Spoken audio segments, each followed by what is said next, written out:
Hi, everybody. This is Bea Sedgwick, and we're today I wanted to talk just a little bit about time. And we all have an odd relationship with it. First of all, I want to thank you for making the time to be here if you're here, or for listening to this recording if you're doing that, because that's part of the time that we schedule out for ourselves and how we do this. Um, but one of the things that I sometimes talk about is changing your relationship with time, and that's hard because we're so sure we know what time is and how it is. And when you start talking about managing it or having it be fluid or limitless or working for you or dancing with it, all the things I do, often your mind goes like, oh yeah, well, I was late the other day and this thing happened and we're doing all these things and this just doesn't work. So what I want to about today is some of the hacks to calm that conversation in your head. And part of it, there are two things that I basically want to talk about. One is that give your mind an alternative scene. So if you say that this is going to work for you, and you say, yes, but what if I don't get to that meeting? The answer is, so if you don't get to that meeting, what's the plan B or D or E? And there always is a plan B or D or E. I mean, it might be that you think your world's going to fall apart, but even then, there's the pieces where you can put it back together again. For me, it's if I miss that bus, because public transportation is so much part of my life, um, which amazingly almost never happens. But if it did, I would be late. I could call a car. I could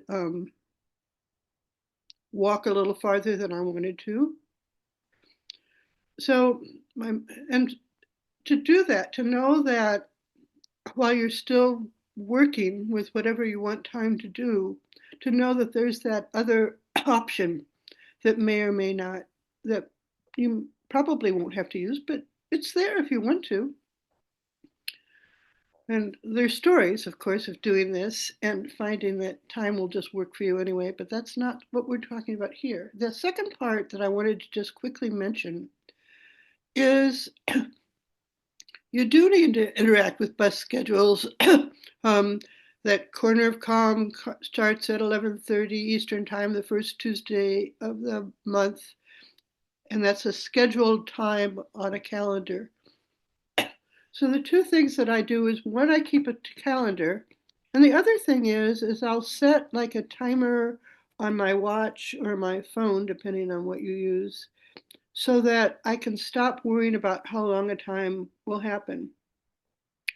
If I have to leave in 5 minutes, I can set it for 3 and talk to you.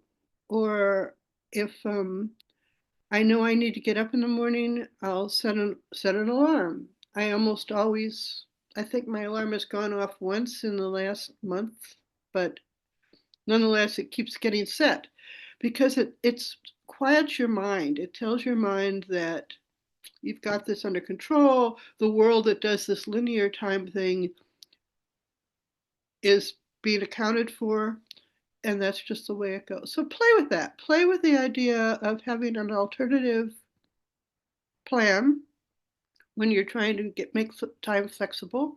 And I don't know, I'm just telling you the hacks that work for me, but whatever works for you in terms of acknowledging the linear time thing so that you remember the Corner of Calm is the first Tuesday at 11:30 Eastern Time, um, that you use that. So thank you for listening, and I really, really appreciate that you were part of this. And let me know. Send me a note and let me know what works as some of these hacks.